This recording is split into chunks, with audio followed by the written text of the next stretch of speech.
What does his text mean? So frustrating. Maybe he's just not that into me. She really likes I've me. always been bad How at can I flirting. get her attention? I'm ready for I just marriage. want somebody to share my life. Is this This relationship going anywhere? anywhere? Modern Love Made Simple. This is Dates and Mates with Damona Hoffman. Hello, lovers. Welcome to Dates and Mates. I'm your host, certified dating coach Damona Hoffman, and I am so excited for today because we are celebrating. It's a celebration. It's National Yoga Awareness Month, and as many of you know, I'm a little bit into yoga. I'm pretty into yoga, and I don't know if you realize this, but yoga can actually impact your relationship or your ability to find love. So we're going to be talking about how to use yoga to improve your love life today. As always, we are broadcasting live from Sunset Gower Studios in Hollywood, and we are live streaming to Facebook at Damona Hoffman. Hello to my Facebook friends. Make sure you leave me a comment throughout the show, and we can chat. We can chat about what's on your mind. So last week we talked about going inside the mind of women and what women want. And so I have an expert who deals with a lot of women, who has helped birth many babies, helped me birth my own baby. And she's also a yoga instructor.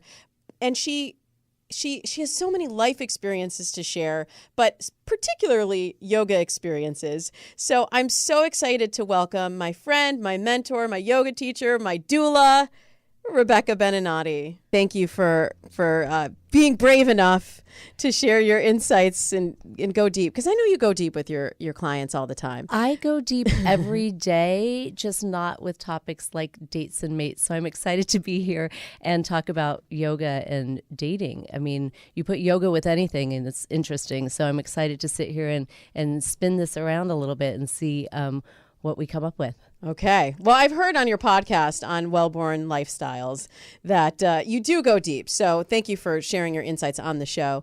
And we have headlines for you, including, does your partner have the 7 qualities relationship experts say you need for a lasting relationship? Plus, not all Hollywood breakups are ugly. There's one Hollywood couple who has some great co-parenting advice, which we'll share in a moment. And we'll also ask, could your job be hurting your chances at finding love on Tinder?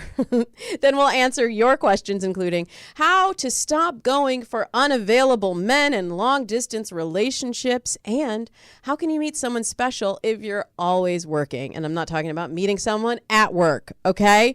We'll answer your questions in a little bit. But first, producer Leah is here, and she's gonna kick it off with a dish. Dee's dating dish.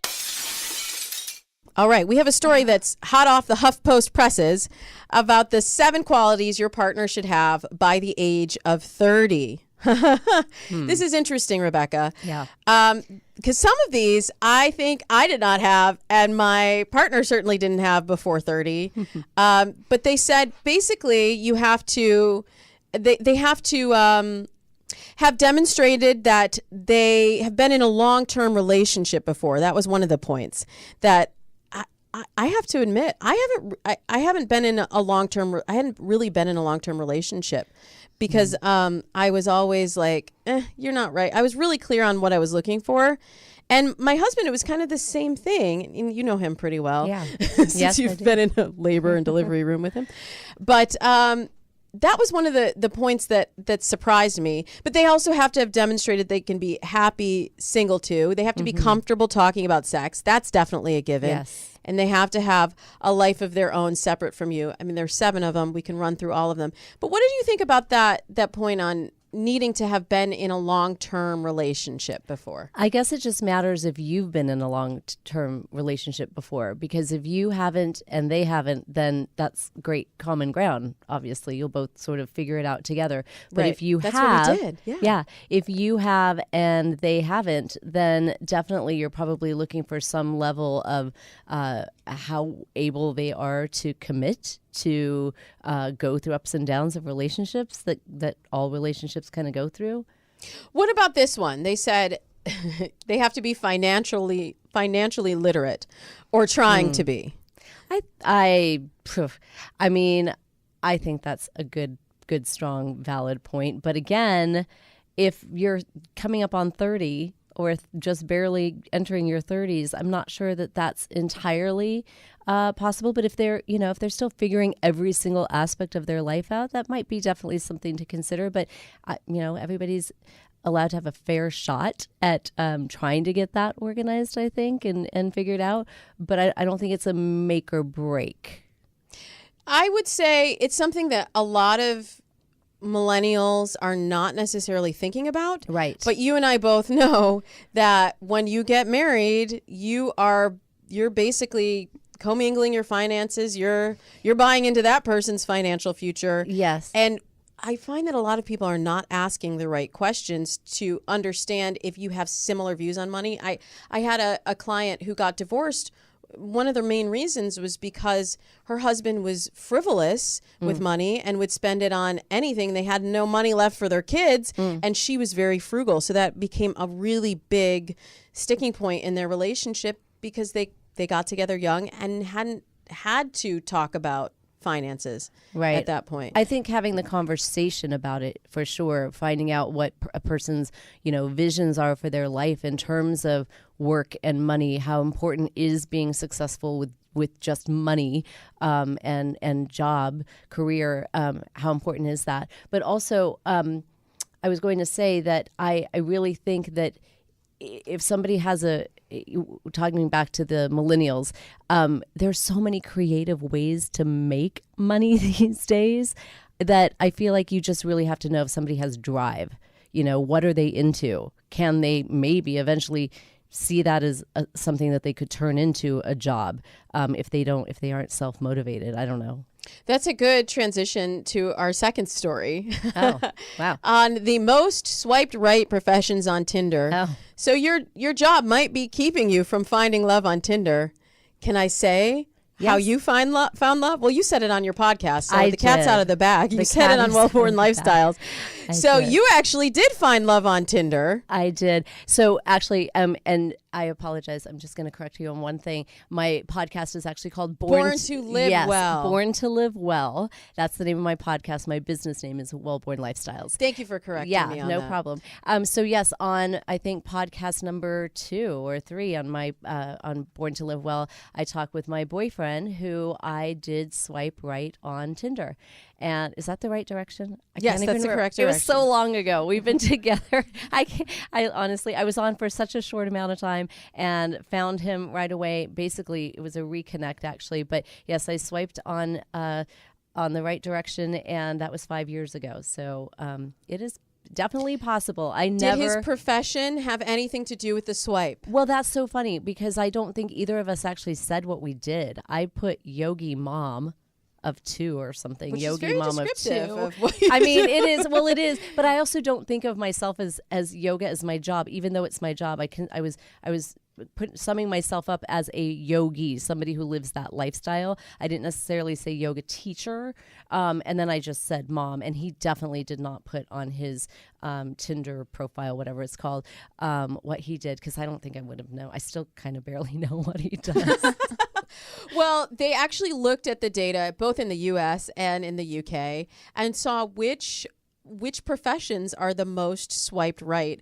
And it was a little bit surprising. So for women in the U.S., if you're a registered nurse, must be a registered nurse, I guess. Mm-hmm. If you're a dentist or a photographer, you're in. Okay. But if you're a guy, if you're an interior designer, a pilot, or a physician's assistant, then you're okay. And I thought that's really interesting because for the top 3, interior designer seems like a more, I don't know, sensitive sort of male that the U.S.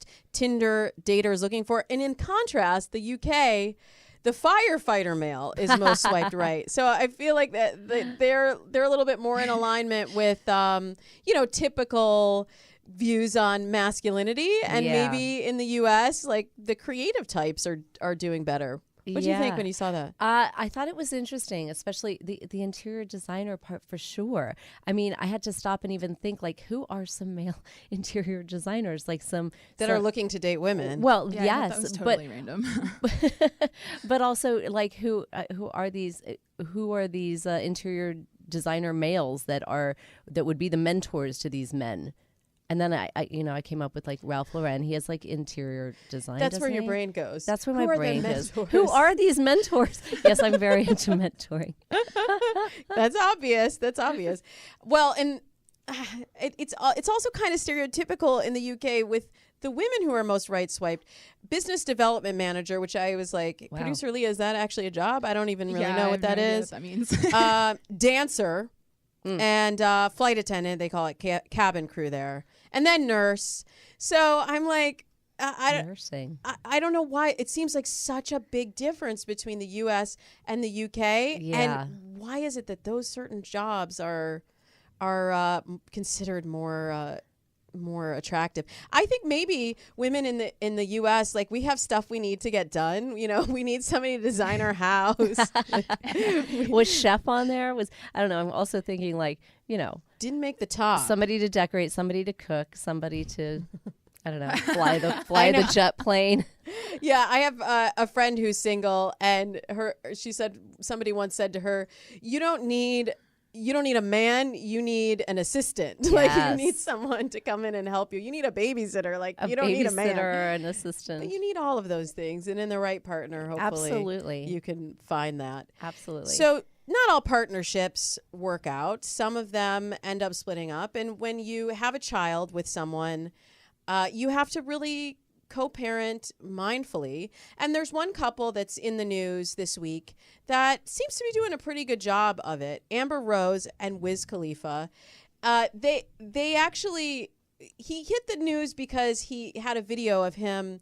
It was really sweet. Yeah, it was a super cute little video of him like doing his son's hair. He was doing his son's hair, and then he was also telling his son why it was important for his hair to be right for the first day of school.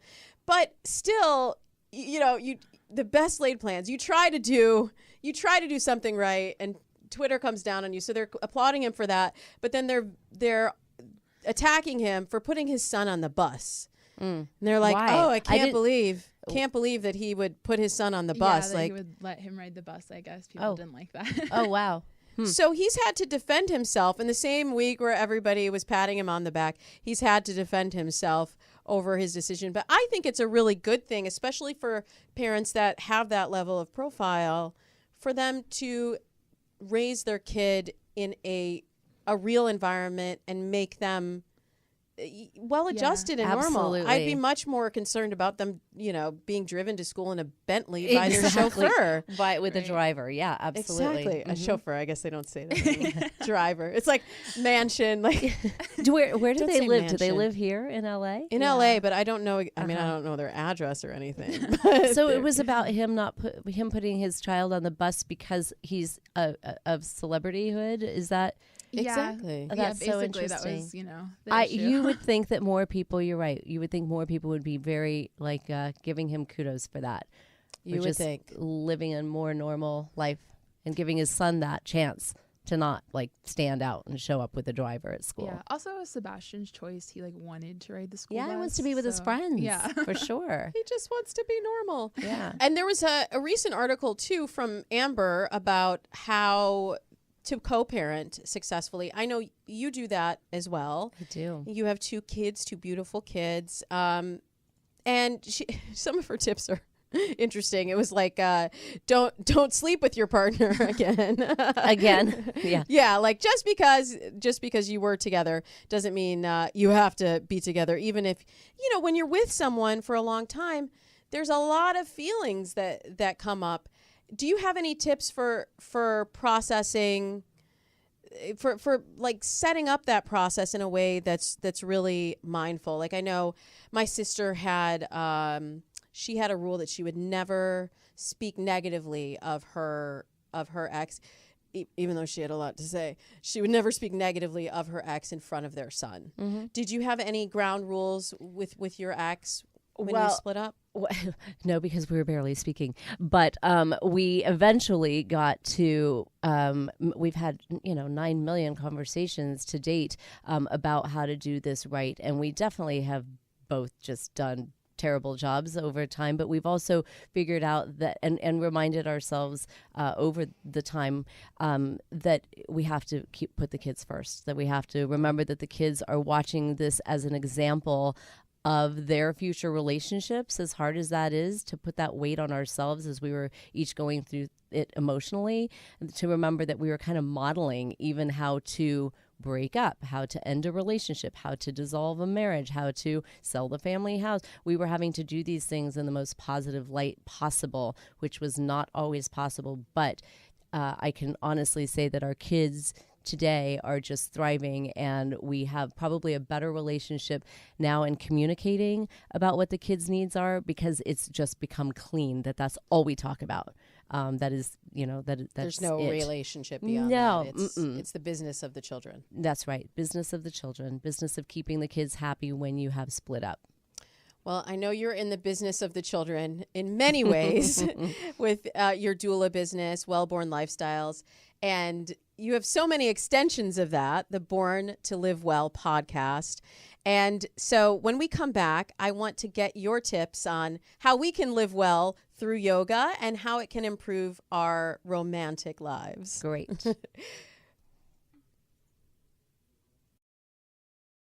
Those of you who follow me on social media probably know that I'm not much of a chef, but meal box kits have saved my life and my marriage. The meals I'm loving most are from Green Chef, and I'll tell you how to get $50 off your first box if you hold tight a moment. Green Chef is a USDA certified organic company, and you can get a meal plan for any way you like to eat: paleo, vegan, vegetarian, keto, gluten-free, omnivore, carnivore. And for those of you busy folks like me, here's how Green Chef simplifies your life.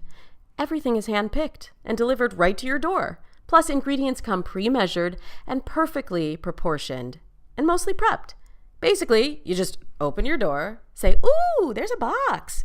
You unpack it, follow the directions, use those pre-made sauces and dressings that give you big flavor in less time, and voila! In about 30 minutes, you have a wholesome, home-cooked meal. My friends and fans also know that I'm kale crazy. Yeah, with a K. And their Bavarian Supergrain bowl gave me feelings. I think it's cute when moms do meal planning to write a perfect grocery list for the week's meals, but I say make it easy on yourself and let Green Chef do that. Simplify your life while also eating healthier at home. Just go to greenchef.us/datesandmates for $50 off your first box. Make sure you use that special link, greenchef.us/datesandmates.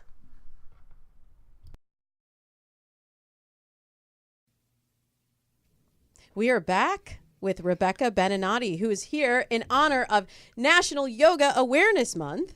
And Rebecca is the founder of Wellborn Lifestyles, and she is the host of the Born to Live Well podcast. And also, if you're just joining late, she is my yoga teacher of many years. How we were trying to long? figure out, I had the pleasure of being on a yoga retreat with this beautiful, wonderful woman. I've never seen so many tears. My gosh, you mean for me or in general? I've never cried so hard at a retreat myself. Really? Oh God, it was magical. Well, you inspired a lot of tears. And there were some men on the retreat too who Yes. were man enough to be sensitive and open. And also some couples on the retreat who were very open about what they're processing in their relationship. Yes. So first I would like to talk to those who are in a relationship about how yoga can impact the relationship and help you bond and communicate with your partner. I actually, on my last TV series, A Question of Love, one of the things I recommended for this couple that could not communicate was for them to go to partner yoga.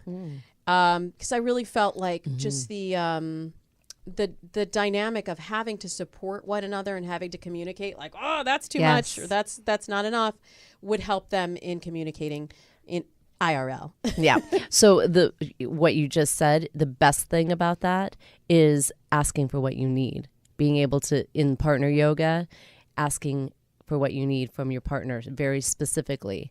Like, that's too high, your foot's too low, you're stretching me too hard, that feels too pinchy. You have to get really good at saying what you need and asking for it. And I think that is for sure a way that partner yoga specifically can benefit a relationship.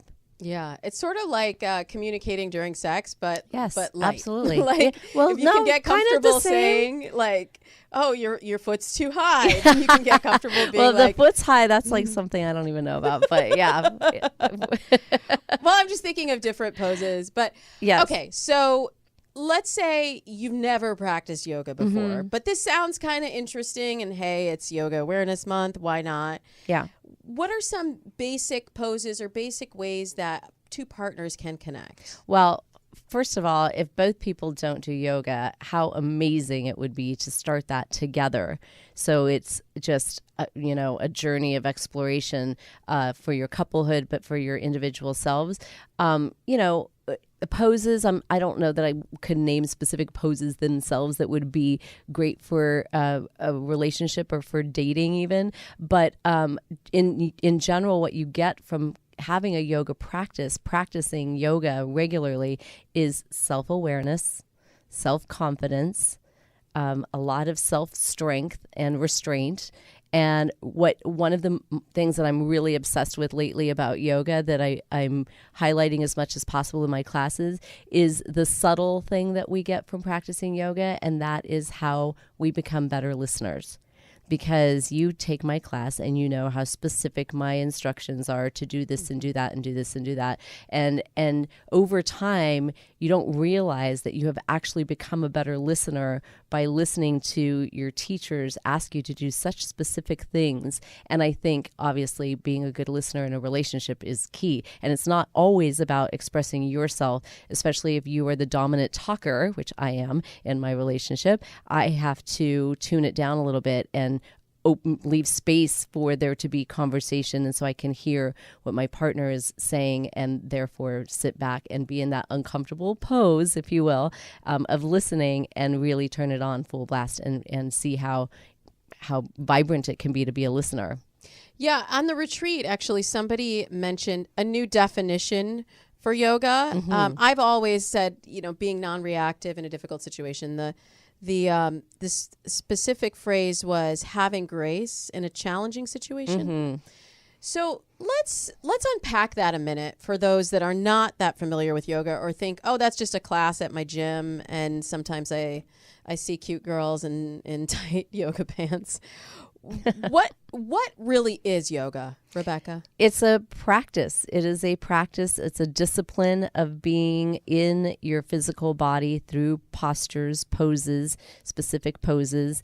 The great thing about yoga these days is these poses are familiar. You've seen them, whether you've seen them with free weights in a person's hand in a fitness class, or you see them in a TRX class. You see all of these moves in a Pilates class. You see, it's all similar. So don't, if I'm saying that, so that if you feel intimidated by yoga, that try to remember that your body's just being put in different positions, that it kind of goes in anyway when you're working out in any form. But what makes yoga unique is that it is a discipline of the mind as well. So you're breathing differently. You're breathing in and out only through your nose, but you are concentrating on the discipline of being there and listening to your body.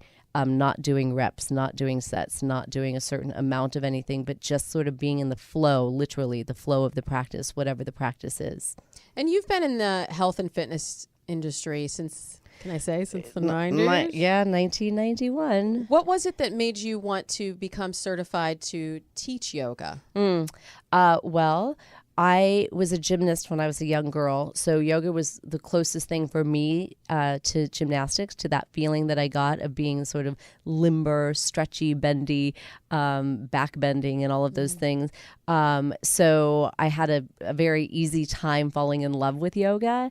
As far as teaching, I didn't want to teach. I never even thought about teaching, but it was my very first yoga teacher, Mark Blanchard, who took me aside and was like, you should teach yoga. You have a great practice and a great body awareness, and you would be great. So he took me aside and trained me. And then after that, I think I subbed for him, and it kind of went from there. And now I've taken so many trainings and owned studios in town. And so, yeah. Yeah. You got to sort of have someone, I think, that leads you into it. But I think a lot of people that maybe haven't tried it think that if they haven't done gymnastics, if they're not stretchy or bendy, it's not for them. And so I appreciate you saying it's also about more than that. It's the mental, but also the strength building. Like, my favorite pose is handstand, and most people are like, "That's yoga?" Mm-hmm. Yes, that is yoga, and it's just the endorphins and the rush you get. It's almost like falling in love when you do a pose like that. Oxytocin. Right? Yeah, for sure. That happens. Yeah. And also, on the contrary, restorative yoga is also, quite profound and healing and a profound practice. I think, if you feel intimidated by stretching and strengthening your physical form for whatever reason, another way to start yoga, besides maybe a beginner's class somewhere or a series of beginning workshops, would be a restorative class. Just to start paying attention to what your body feels like out of the norm.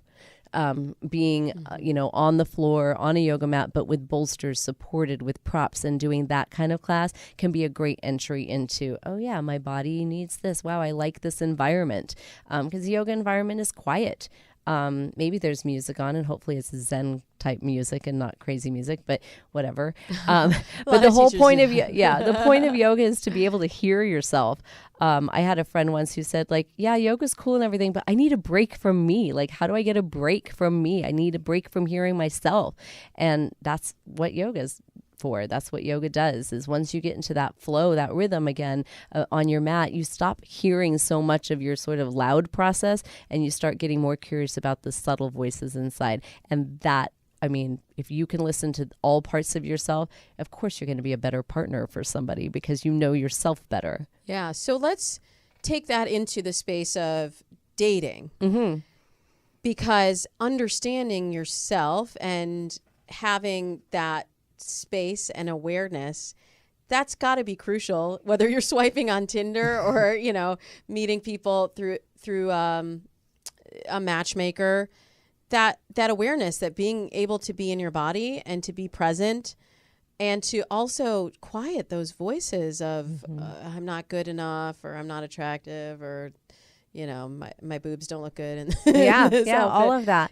That can be helped through yoga, right? Yeah, I think so. And, also going back to the listening thing, women, you probably know better than I do right off the top of your head, but I think women speak 5,000 more words a day than men.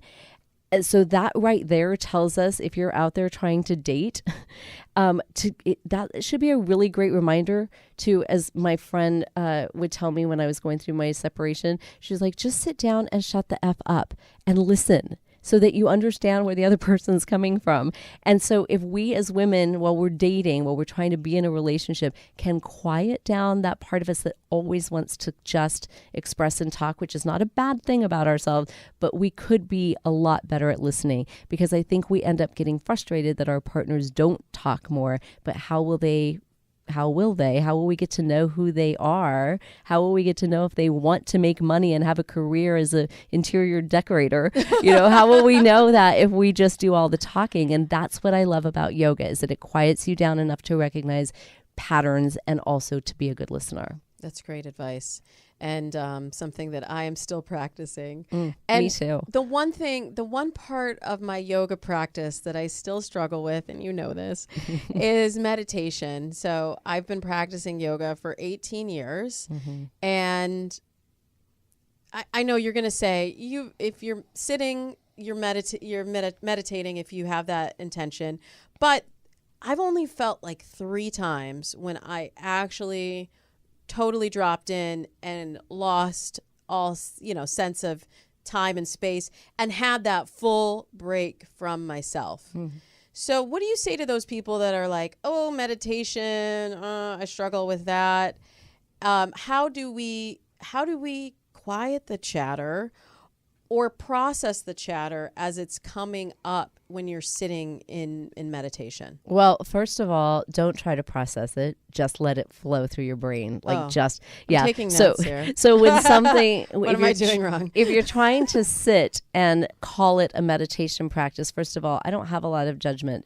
If you're making an effort to sit down and be still and be quiet, I'm happy because that's See, I knew you were going to say that. I know, but it's the truth. It's the truth because most people think that you have to be blank or empty or super chilled out. I don't even know in your brain if you're going to call yourself a meditator. And that's not necessarily true. As long as you are breathing, as long as you have a heart, you are going to have thoughts, memories, ideas. So it's not about quieting or getting blank or processing what comes up in your mind, but just sitting so still that you can feel it and see it and just kind of watch it and see where it goes. And what ends up happening over time is it gets a little nicer. It gets a little more specific, maybe. It gets a little more calm. But it's not about processing like, I'm thinking this, I'm distracted by this thought while I'm sitting down. What does that mean? I wonder if it means this. Does it mean that? That's like just continuing to go down the crazy rabbit hole where you're not going to call it a meditation practice. You're just going to get frustrated and think, well, why did I waste that time? I'd rather take action and do some of these things that are distracting me in my mind. Okay. I look forward to our our private session that's coming up. Yes, but I did show up all weekend. I did show up to meditation. And you're right. I did experience that. It does feel more juicy as opposed to feeling like, how long have I been here? What am I going to do next? Like just to be able to hold that space feels really nice. Yeah, I was proud of you for showing up you could have strolled in late with your coffee or whatever, but I you mean, were there. I did come in with my coffee, but then I was like, but you were on time. We meditated now. But I find also that the people that really want to meditate are very vibrant people that want to slow down their adrenals and slow down that sort of fast process of living. And I think the draw is that they want to feel more. So if you can imagine that your brain, when you sit to meditate, is kind of being wrung out of all its excess, and then it's just kind of a clean place to sit and then remember kind of who you are at your essence, it's pretty powerful. And going back to dating and mating, if you could start that with your partner, a great simple way, especially if both of you are starting together, is just to sit together and be quiet and decide how you feel in your body. Instead of just going and, checking in, where are we going to dinner night, blah, blah, blah, blah. But having a little pause, a little break to just sit for a minute, 2 minutes. Yes, absolutely. And also if you're single and being able to be comfortable in your own body and be whole, just being by yourself on the mat or on a meditation pillow or sitting in a chair or sitting in your car in traffic. Yeah. There's so many ways that I find yoga is helpful for your mental state and your physical state. So if you're not doing it yet, you should start. And you have classes in Los Angeles. If anyone is here, they can actually practice directly with you. You want to tell people how to find you? Yeah, well, I have Sure, I have 2 websites. My website for Wellborn Lifestyles is wellbornlifestyles.com. And then I am also a birth doula, as you mentioned earlier, because I was your doula. But I have a website under just my name, RebeccaBeninati.com, and my teaching schedule is on both of those websites. Wonderful. And we'll also link to those in the show notes. But before you go, we have questions from our listeners. Let's roll on in. Technically dating. All right. We have questions. We have answers. We have questions and answers. But I don't know what they're going to be yet. So here's a question that comes to us from a lady who says, I keep dating men who don't want to live in the United States. Either they have lived abroad before and want to again, or they aren't from the U.S. and are here on a visa. I'm very attracted to people with different life experiences than me, so it's not a surprise that I keep dating this type of man, but I want to feel settled here in my state. I'm not against long-distance relationships, nor against living abroad someday, but now I just want to fall in love with someone who's going to be here. So I think we can all relate to having those dating patterns. And if not, like, that's really what I help people do. Identify your dating pattern. And if it's something you don't like, you have to take action to change it, right? Yes, yeah. My first reaction to that was like, "Oh, girl, pack up and go. Like, travel with him." But I hear her saying that she doesn't want to do that. That she wants to be rooted here. So, and the part about your partner being gone, if he's going to need to get up and travel a lot, that is definitely something to consider in a relationship, because that is totally doable. I don't love it. I don't love it when my partner has to travel a lot. And he's an Aussie, yeah, right? Yeah, he's Australian. Yeah, so when he goes far. He goes far. How do you keep in contact when you are far apart? Text messages, FaceTime. Yeah. Every day? No, God, no. No, because the time zone is so crazy. So no, Right. Definitely not. Definitely texting every day, but we don't FaceTime every day. Okay. Yeah. Well, yeah, everybody has their thing. Yeah.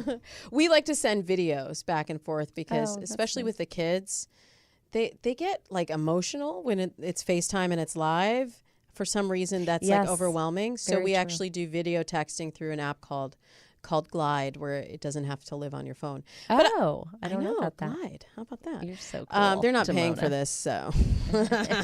I was telling everybody on the retreat about life simplification. I was like, listen, y'all, you got to use Instacart, and Yes. you for $10, all your Oh. grocery shopping is done. And I was like, get a TaskRabbit. Especially Okay, like for the yes. ladies that are like, I don't know how to hang things. Yes. Which I'm not being like stereotypical. I don't know how to hang things. You go on TaskRabbit, there's somebody there. Okay, I got off topic a little bit, but I would say there's clearly something in this woman needing to always attracting long distance relationships or people who are not available that she needs to really examine. There's something in that. I can only commit this much, or I'm attracted to that Worldly personality lifestyle. that is going to go away. And like I had a dating plan for myself before I was dating a bunch of jerks. I was dating men that were not putting me first. And so I created a plan called Operation Date Nice Guys. Some of the listeners know about this. I love that. And that was my focus. So when I first met my husband, Seth, I was like, my first thought was actually, oh, he's such a nice guy. Maybe there's someone I could introduce him to. And then I went, no, you're doing Operation Date Nice Guys. And sometimes you really have to slow it down. Yeah. Everybody knows I'm into slow love. Slow it down to make that connection with someone that is more right for what your long-term goals are. Absolutely. And it worked. And the get up and go partner is something definitely to think about. Yeah, unless you're Making ready to that get up choice. and go yourself. That's right. Adventure. Well, we have another question from a lady who has to get up and go. She says, I'm always working. How do I make time to meet the love of my life? Ooh, yeah. Creating space. That's like another yoga theme, right? Yeah, making space, the space in between things, the space between work and just going home. That's where you have to date. You have to not just go home. You have to make an effort to do something on the way home, to stay out, to stay active, to be a part of the community in some way. But if you just work and just go home, then yeah, that's going to be quite a cycle. But the space in between there, even stopping, to do one random thing, stop at a park, talk to somebody, talk to anybody, before you just go home alone again and keep that kind of cycle going. Yes, I agree with you. And also really making it a priority, like put it on your calendar the way you would an appointment with somebody else. And I said this when I was on Access Hollywood Live last week. I have let go of clients that said I can't have one day a week for dating because sometimes my boss might call me or I might have to go into work. And it's like if you don't carve out the space, and this client that I'm speaking of, she said, well, when I meet him, then I'll make the space. I'll make the time then. Mm-hmm. But he's not going to come in then, because if he feels that your life is already full and complete without him, he's going to feel that and not see a space for himself in your life. So, sometimes it's just mental, creating the space. But I think it's something, if you are as addicted to work as this woman sounds like she is, you have to be very deliberate about the space. Okay, one last question before I let you go, Rebecca. I've been trying to get you on the show for so long, and the time is running so fast. I know. But I'll be on Born to Live Well later this Yes, season, you so we can do this again. So this is the last question. I think this comes to us from someone younger who asks, how do I actually know if someone I'm talking to actually has a crush on me or if they just want to be friends? How can I tell? Are there signs that I should be noticing if they do like me in a romantic way? I'm mostly socially inept, so I'm horrible at picking up any signals, but I want to learn, she asks. Oh, picking up the signals. I think you have to do yoga. I think you have to do yoga to open up yourself first so that you get those sensations in your body so that you might be aware that, wow, there is a slight little energy. Yoga opens you up in every way. It helps you to see signals. It might help you to feel things in your body differently. It might help you to look at somebody differently. And going back to the self-confidence part, which is profound in yoga, you might be able to just feel confident to say, hey, I might want to go on a date with you. What do you think? Instead of wondering and leaving it to them to make the first step, you might have some self-confidence to just ask, hey, I'm really digging this time with you. I'd like to do something else with you. Yeah. That's good advice. And I'm like, of course she said that. It's all about yoga, right? It is Yoga Awareness Month, so I'm going to drive that. No, I'm really glad. I would say also, maybe this is inspired by yoga too, but to test it out by breaking the physical barrier. So, you start out with the friendly zones of like, oh, it's just a touch on the shoulder. You're so funny, and see how that person reacts, and read the way that their eyes look, and see if they then want to touch you back. I mean, don't go too fast here, folks. But that's a way. If you maybe you're not a verbal person, and maybe that seems intimidating to you, just see if the casual touch is something that is reciprocated, and then you can kind of bridge the gap later down the road. Well, before we wrap up the show, I do have something that I got. I'm always getting riled up about something. And so, producer Leah, I got to have you put 60 seconds on the clock for me to talk about ending textationships. Okay, a client reached out to ask how to move a relationship to the next level. The nature of the relationship, it turns out, is essentially text only. Yes, they live in the same city, and no, they haven't been on a date one-on-one. This, my friends, is a textationship. I've said this on the Dates and Mates podcast before, and I see it all the time with dating app users. But if your boyfriend doesn't take you on dates, if you don't have sex, if you don't even talk on the phone, I'm sorry, but he's not your actual boyfriend. If you are stuck in a text-only relationship, the likelihood of this blossoming into great romance is slim to none. Even if you text each other every day and you feel like you truly understand each other, and more importantly, it's reducing your chances of a real relationship. It's easy to get addicted to that ping of a new message coming in. It's easy to bare your soul in a text and sound charming with emojis. It's much harder to say, I don't want a textationship. I want a relationship. But that's what you have to do if you want to make room for real love. That's it for the show today. Thank you so much to Rebecca Beninati for being here to talk about Yoga Awareness Month.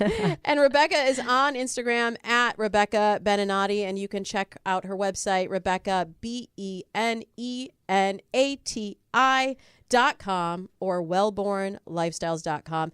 And look out for my episode of the Born to Live Well podcast and all of her other great episodes and guests as well. Thanks for being here. Thank you, Damona. And you can also find me on Instagram, Twitter, and Facebook at Damona Hoffman. And subscribe. Yeah, subscribe to the show so we can get to know each other, and you can get all of the episodes the minute that they are available. And by the way, if you have a friend that needs some of this advice, why not share the episode and we can help heal more hearts. So I'll be back again next week where my guest will be Matthew Solomon, who's the author of Man School, relating to women in the Me Too era. And my guest co-host will be Jonathan Asley, the Man Whisperer. So we'll be back then with episode 231 of Dates and Mates. But until then, I wish you happy dating.